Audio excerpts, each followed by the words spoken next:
Bhimavaram layout లో 9,000 ఇల్లు ఇచ్చారు.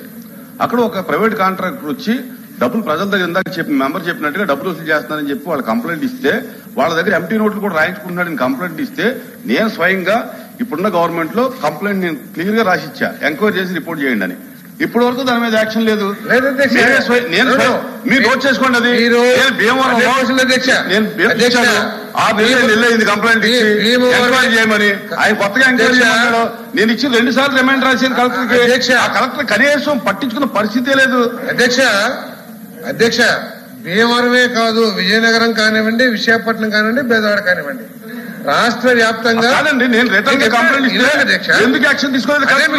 ఎందుకు యాక్షన్ తీసుకోలేదు చెప్తాను. కలెక్టర్ అడగండి. నేను మీకు చెప్తాను అధ్యక్ష, మీరు అడిగారు కాబట్టి, గౌరవ అధ్యక్షులు వారు అడిగారు కాబట్టి. 2 సార్లు నేను చైర్మన్ హోదాలో రాస్తే అవినీతి జరుగుతుంది, అక్కడ లబ్ధిదారులు ఇబ్బంది పడుతున్నారంటే ఆ కలెక్టర్ పట్టించుకోకపోతే కొత్తగా ఎంక్వైరీ చేయమంటే ఏం ఎంక్వైరీ అధ్యక్ష? కొత్తగా ఎంక్వైరీ కాదు అధ్యక్ష, దీని మీద ఆల్రెడీ విజిలెన్స్ అండ్ ఎన్ఫోర్స్మెంట్ తో ఎంక్వైరీ జరుగుతుంది. ఆ ఎంక్వైరీలోనే భీమవరం కూడా ఒక భాగం అధ్యక్ష. కలెక్టర్ గారు ప్రభుత్వం దృష్టికి తీసుకురావడం జరిగింది.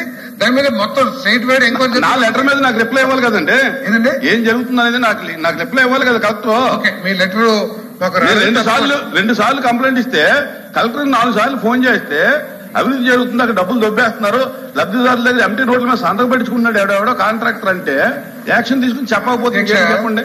అధ్యక్ష, మీ మాటల ద్వారా, మీ రూలింగ్ ద్వారా రాష్ట్ర ప్రజలకు అర్థమైంది ఏంటంటే, ఎస్ ఈ గృహ నిర్మాణంలో అవకతవకలు జరిగినాయి, ప్రజలకు అన్యాయం జరిగింది, నష్టం జరిగింది.